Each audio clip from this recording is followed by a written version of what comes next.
Hello everyone, welcome to the weekly update video for the 9th of January. I know there wasn't one last week, mainly because there wasn't too much to discuss and I was still on vacation over Christmas and New Year's. So let's get into this week's and begin with TFM. On the 3rd of January, Jason released a blog post to discuss a couple of things. He just started out by saying that due to personal commitments, he hasn't been able to maybe spend as much time on TFM as he would have liked, but that he is working on copilot functionality, which is very exciting. So this will be initially flows that will need to be manually triggered. He has begun work on the pre-flight flow, and this will not initially program the FMC like First Officer does. And I don't know where he's at right now, but as I say, as of the 3rd of January, he had begun work on the pre-flight flow. So great news that has begun. He's not giving timescales, of course, on this, as I just said, given the time and commitments that he has other than TFM.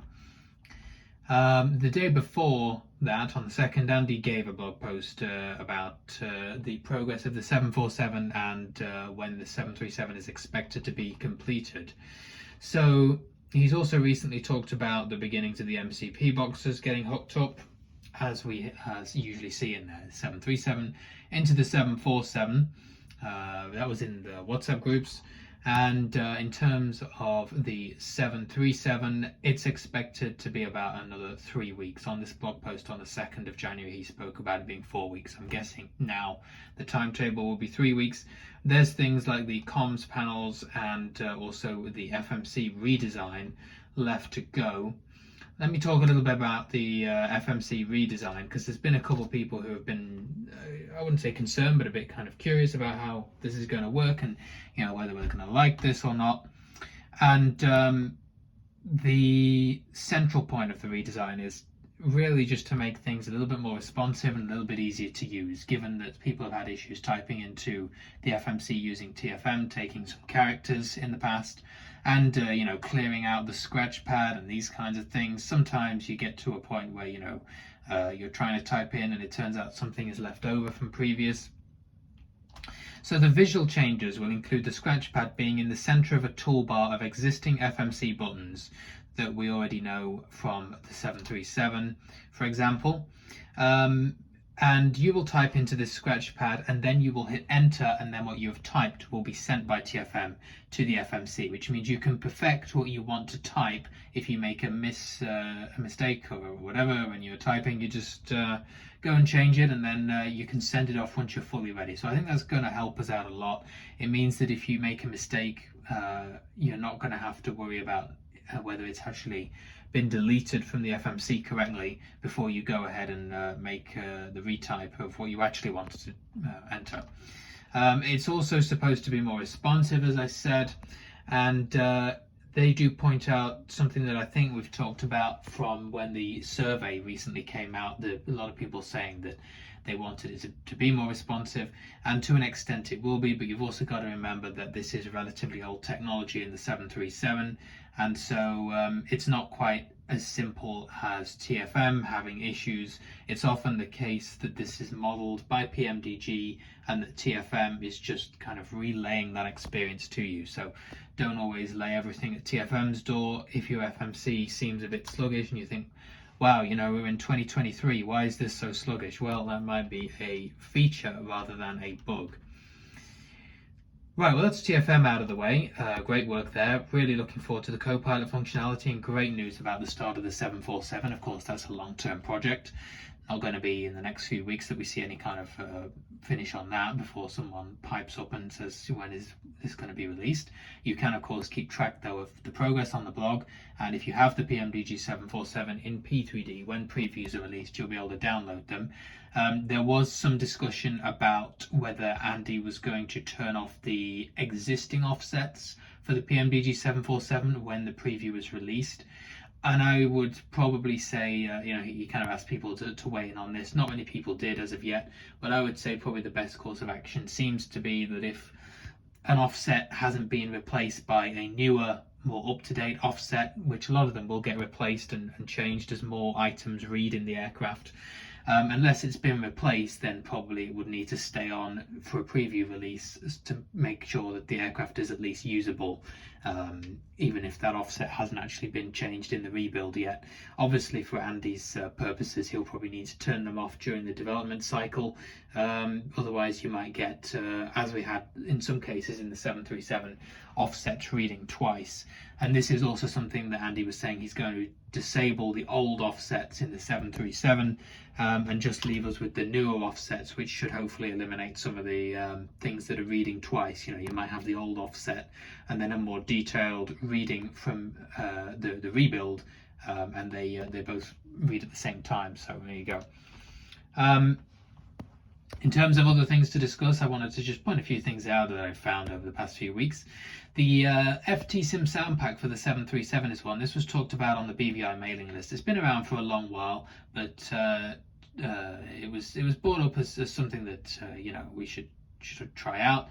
A member of the community on the mailing list, Tyler Chambers, was trying it out, and yeah, this has been around for quite a while. I'd watched some preview videos of it and didn't really like it in its initial phase, but it's been updated relatively frequently. I think it was recently updated in about November or something like that, and you can get it by being on his Patreon, the guy who makes the soundpack, FT Sim, which is $2 a month, so it's not too much.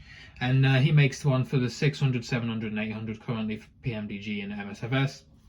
And I think the sound pack is pretty good, to be honest with you. It's very balanced.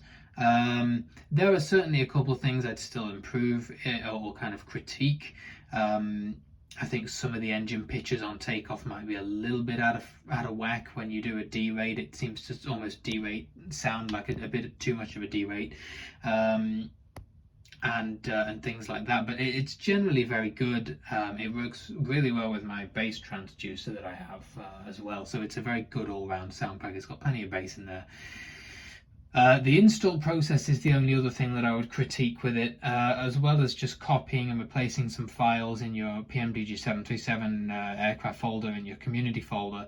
You also have to edit the layout.json file for the aircraft, and the documentation that comes with the sound pack is a little bit vague. You're essentially just pasting a new section into the JSON file to reference the new sound, so it's not too bad. You just got to be careful where you paste it. So that can be a little bit fiddly, and of course I'm not too sure what's going to happen if PMDG releases sound update specifically, or change some sounds, whether they will get overridden. Who knows? It is possible, and you may have to reinstall it. PMDG, of course, are working on sound updates because they possibly are looking at increasing the scope of their cabin ambience soundscape and things like that. So who knows? Yeah, it's an interesting sound pack though, and I know some people have critiqued the default sounds for PMDG and said that they sound a bit too tinny, or that they sound a bit more like a regional jet.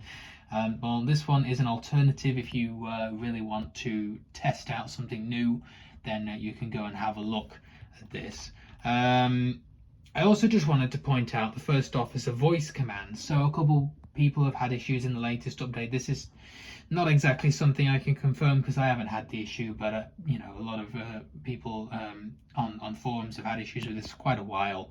The parking brake logic in PMDG and in MSFS has confused some people, and a friend of mine has recently had, after the most recent update that was released in December, issues setting the parking brake to the point where they couldn't actually set it other than by using TFM's parking brake on the pedestal panel.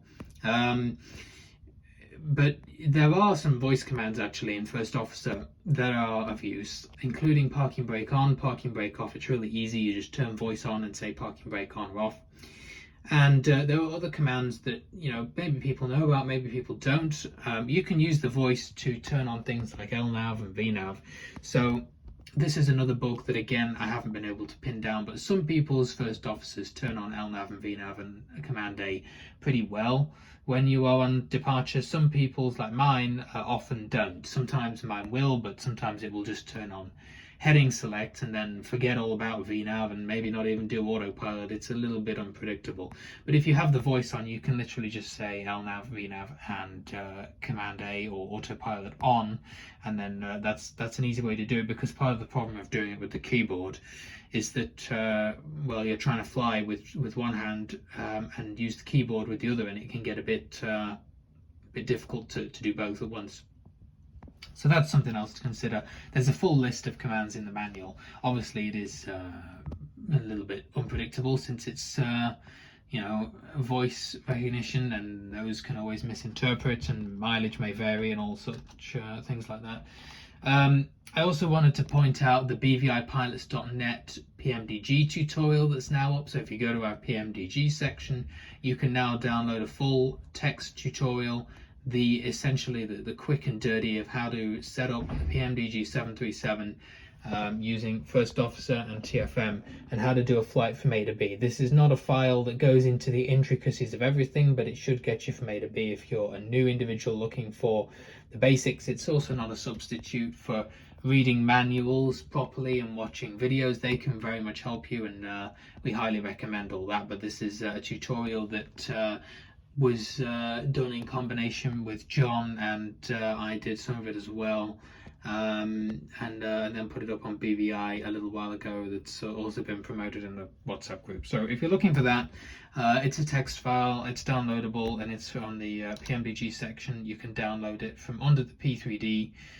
prerequisites heading, although it will work for MSFS and P3D essentially. It's both generally the same, although it's designed around P3D, but like I say, a majority of it in terms of programming the FMC, and it really does go into some detail, especially on approach, about how best to configure the aircraft and what speeds to put out flaps, because of course we don't have access to the speed tape, so it's a bit more generalized, but some general best practice. And also to point out that the BVI virtual form for BVI virtual members is in the group on WhatsApp as well, that we have for BVI virtual, to ask when you would like our next event to be. The next event is going to be in combination with Indianapolis controllers on VADSIM, and it's going to be Boston to Indianapolis to Charlotte, and there's some dates that it could possibly be toward the end of January and into February, and we will see which one is the most popular. So if you are in BVI virtual, then that is there for you to look at too. Other than that, I think that's going to do it. So I hope you all have a great week, and I will see you next week for the next week's update.